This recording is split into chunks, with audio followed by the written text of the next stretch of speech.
High viewers ரொம்ப டேஸ்ட்டாக ரொம்ப ஈஸியாக தேங்காய் பர்ஃபி எந்த பக்கமும் இல்லாமல் பாருங்கள், இந்த மெத்தடில் செய்யுங்க, ரொம்ப சூப்பராக வரும். இதுக்கு 2 பெரிய அளவு தேங்காய் எடுத்திருக்கேன். இந்த சைஸ் தேங்காய், இது ரொம்ப முத்தலான தேங்காய். இது உடைச்சிட்டு உள்ளே இருக்கிற பருப்பு எடுத்துக்கோங்க. மேலே இருக்கிற ப்ரௌன் போர்ஷன் உங்களுக்கு வேணும்னா கட் பண்ணி எடுத்துக்கோங்க. அப்படி இல்லைன்னா அப்படி நம்ம சீவி எடுத்துக்கலாம். பாருங்கள், 2 தேங்காய் முழுசுக்கு ஒரு அரை கிலோ அளவுக்கு, ஒரு தேங்காய்க்கு 1/4 கிலோ அளவு சுகர் வச்சுக்கோங்க கணக்கு. 2 ஸ்பூன் நெய் எடுத்துக்கோங்க. ஒரு 2 ஸ்பூன், 1 ஸ்பூன் இல்லை, உங்கள் டேஸ்ட்டுக்கு வந்து கொஞ்சம் ஏலக்காய் பொடி போட்டுக்கோங்க. பாருங்கள், இப்போ ஃபஸ்ட்டு தேங்காய் நான் அப்படியே துருவி எடுத்துக்கிறேன். உங்களுக்கு இந்த மாதிரி நல்லா ஒயிட்டாக தேங்காய் பர்ஃபி வேணும்னா மேலே இருக்கிற ப்ரௌன் போர்ஷனை கத்தியில் சுரண்டி எடுத்துக்கோங்க. பாருங்கள், நான் எல்லாமே எல்லா தேங்காயும் துருவி எடுத்துக்கிறேன் ஃபஸ்ட்டு. இது ரொம்ப ஈஸியாக செய்யலாம், யார் வேணுனாலும் செய்யலாம். பாருங்கள், இந்த அளவுக்கு நான் தேங்காய் துருவி எடுத்துக்கிட்டேன். நான் கொஞ்சம் பெரிய ஓட்டை இருக்கிற துருவியில் துருவியிருக்கேன். உங்களுக்கு ரொம்ப மெலிசாக வேணும்னா அந்த சின்னதாக துருவியில் துருவிக்கோங்க. பாருங்கள், எக்ஸ்ட்ரா லாஸ்ட்டு பீஸ் வரும் இல்லையா துருவும் போது, அது எல்லாமே தனியாக எடுத்துக்கிட்டு பாருங்கள், அது கூட ஒரு 4-5 பாதாமும் 4 முந்திரி பருப்பும் போட்டு நல்லா நைஸாக மிக்சியில் அரைச்சிக்கிறேன். இது தனியாக அரைச்சி வச்சுக்கிறேன். பாருங்கள், இது தண்ணியாக அரைச்சி வச்சுட்டு இப்போ நம்ம வாங்க செய்கிறத பார்க்கலாம். இந்த தேங்காய் பர்ஃபி செய்கிறதுக்காக கொஞ்சம் அடிகனமான பாத்திரம் எடுத்துக்கோங்க. அப்போ தான் இந்த பக்குவமாக நல்லா ஒட்டாமல் வரும். இது ஃபஸ்ட்டு அரை கிலோ சர்க்கரை நான் போட்டுக்கிறேன். நீங்கள் சர்க்கரைக்கு பதிலாக வெல்லம் கூட போட்டுக்கலாம். பாருங்கள், இந்த அளவுக்கு சுகரு, நான் 2 தேங்காய் கணக்கு. பாருங்கள், இது துருவின தேங்காய் அப்படியே போட்டுக்கோங்க சுகர் கூடவே. இதுக்கு பாகுபதம் எதுவுமே தேவையில்லை. நீங்கள் அப்படியே போட்டு கிளறிட்டே இருந்தீங்கன்னா உங்களுக்கு ஈஸியாக தேங்காய் பர்ஃபி செய்யலாம். இப்போ நம்ம அரைச்சி வச்சுருக்கோம் இல்லையா தேங்காய் பீஸும் கொஞ்சம் முந்திரி பாதாம், இது ஆப்ஷனல் தான். முந்திரி பாதாம் இது ஆட் பண்ணிங்கன்னா ரொம்ப ரொம்ப டேஸ்ட்டாக இருக்கும். இதையும் போட்டுக்கிறேன். இதே மிக்ஸி ஜாரில் கொஞ்சமாக தண்ணி போட்டுக்கலாம். ரொம்ப கொஞ்சமாக தண்ணி போடுங்க. பாருங்கள், ஒரு சின்ன டம்ளரில் ஒரு 3/4 டம்ளர் அளவுக்கு தண்ணி போட்டுக்கிறேன். இந்த சுகர்லேயே உங்களுக்கு தண்ணி விடும், நான் கொஞ்சமாக போடுறேன்.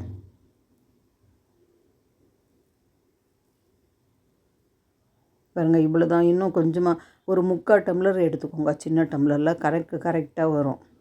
இப்போ ஃப்ளேம் கொஞ்சம் குறைச்சி வச்சுட்டு அப்படியே கிளறி விட்டே இருங்க. அடியிலேருந்து அடியில் சுகர் இருக்கும் இல்லையா, அது மெல்ட் ஆகிற வரைக்கும் கொஞ்சம் கலந்துக்கிட்டே இருங்க. நம்ம அடிகனமான அந்த வானொலி எடுத்துருக்கிறதால உங்களுக்கு அடி பிடிக்காது. ஃப்ளேம் கொஞ்சம் மீடியமாக வச்சுக்கோங்க. பாருங்கள், இந்த மாதிரி கலந்து விட்டே இருந்திங்கன்னா இந்த சுகர் மெல்ட் ஆகி தண்ணி விடும். இப்போ இதில் ஏலக்காய் பொடி உங்களுக்கு தேவையான அளவு டேஸ்ட்டுக்கு போட்டுக்கோங்க. நான் ஒரு பெரிய ஸ்பூனில் 1 ஸ்பூன், சின்ன ஸ்பூனாக இருந்தால் 2 ஸ்பூன் அளவு போட்டுக்கோங்க. நல்லா கலந்து விட்டுக்கோங்க. நல்லா இது நல்லா கொதித்து நல்லா இந்த தண்ணி விட்டுருக்கு இல்லையா சுகரு, நல்லாவே கொஞ்சம் கரைஞ்சி வரணும்.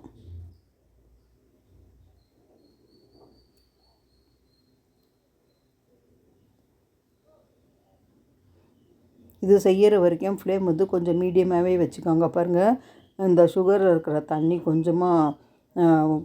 கொஞ்சமாக பாருங்கள் இதாகிடுச்சு, ட்ரை ஆகிடுச்சு. இப்போ 2 ஸ்பூன் அளவுக்கு நெய் போடலாம்.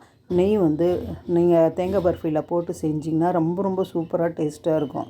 2 ஸ்பூன் அளவுக்கு போதும், அதிகம் தேவையில்லை.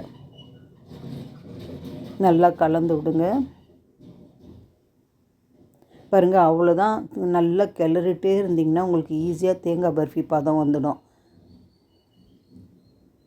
இதை நீங்கள் ரொம்ப ஈஸியாக யார் வேணாலும் செய்யலாம்.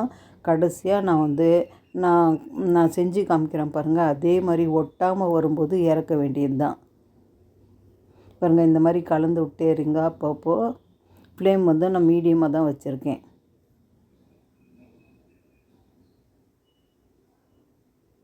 பாருங்கள், சுகரில் இருந்த தண்ணி எல்லாமே கொஞ்சம் பாருங்கள் நல்லாவே ட்ரை ஆகிடுச்சு. இந்த மாதிரி கிளறி விட்டே இருங்க. வானிலையில் ஒட்டாமல் சுருண்டு வரும் பாருங்கள் இந்த பதத்தில். இப்போ இந்த பதம் வந்துச்சுன்னா தேங்காய் பர்ஃபி ரெடி. அடியில் கொஞ்சம் ரெட்டிஷாக கலர் தெரியும். அப்போ அடுப்பு ஆஃப் பண்ணிக்கலாம். ஒரு தட்டத்தில் இந்த மாதிரி நெய் தடவி வச்சுக்கோங்க. அப்போ தான் தட்டில் ஒட்டாமல் நம்ம பீஸ் கட் பண்ண முடியும். பாருங்கள், நல்லா சுருண்டு வந்துடுச்சு. இப்போ அடுப்பு ஆஃப் பண்ணிவிட்டு பாருங்கள், ரொம்ப ஈஸியாக எவ்வளோ சூப்பராக வந்திருக்கு தேங்காய் பர்ஃபி. இதை பாதி போர்ஷனாக பிரிச்சுட்டு டபுள் கலராக கூட இந்த பர்ஃபி செய்யலாம். இப்போ இந்த பிளேட்டில் நான் இந்த தேங்காய் பர்ஃபி எடுத்து போட்டுக்கிறேன்.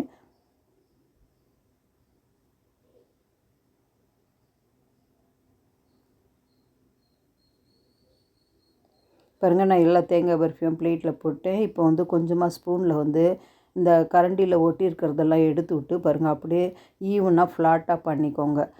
கொஞ்சம் ஆறுச்சுன்னா கொஞ்சம் நெய் கூட நீங்கள் கையில் தடவிட்டு அப்படியே ஃப்ளாட் பண்ணிக்கலாம். உங்களுக்கு எவ்வளோ திக்னஸ் வேணுமோ அந்த அளவுக்கு நீங்கள் வந்து கொஞ்சம் ஃப்ளாட்டனா ஈவனாக பண்ணிக்கோங்க.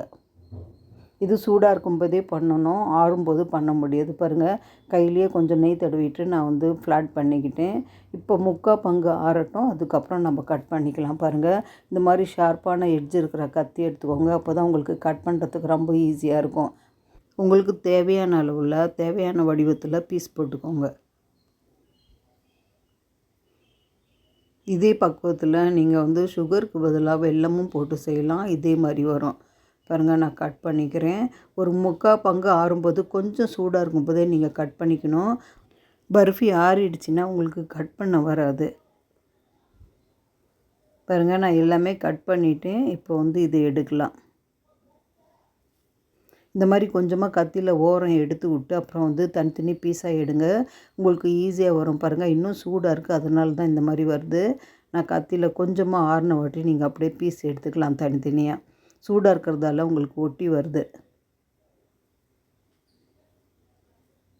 பாருங்கள், எவ்வளோ சூப்பராக உங்களுக்கு பீஸ் வந்திருக்கு. இன்னும் நல்லா ஆறுச்சுன்னா ஈஸியாக இதை அப்படியே எடுத்துக்கலாம்.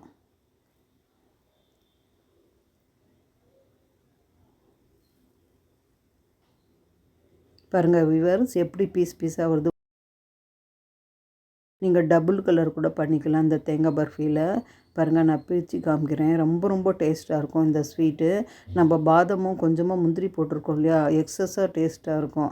இந்த மாதிரி நீங்கள் ட்ரை பண்ணி பாருங்கள். குழந்தைங்களுக்கும் பெரியவங்களுக்கும் வெளியில் கடையில் ஏதேதோ வாங்கி தரத்துக்கு பதிலாக நம்ம 2 தேங்காய் வச்சு பாருங்கள் எவ்வளோ பர்ஃபி வந்திருக்கு. இந்த மாதிரி ஈஸியாக டேஸ்ட்டாக செய்யலாம். தேங்காய் பர்ஃபி பிடிக்காதவங்க யாரும் இருக்க மாட்டாங்க. இதை வந்து ஒரு 15 நாள் கூட நீங்கள் வச்சு சாப்பிட்லாம். ரொம்ப டேஸ்ட்டாக இருக்கும். பாருங்கள் எப்படி வந்திருக்கு. அவ்வளோதான், நான் சர்வ் பண்ணுறதை காமிக்கிறேன். இந்த மாதிரி நீங்களும் செய்யுங்க.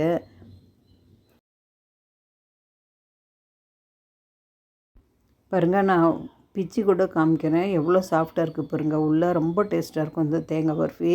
இதை செஞ்சுட்டு ஒரு பாக்ஸில் நீங்கள் ஏர்டைட் பாக்ஸில் போட்டு வச்சுக்கிட்டிங்கன்னா ஒரு 15 நாள் கூட ஈஸியாக வச்சு சாப்பிட்லாம். ஒன்றும் கெடாது.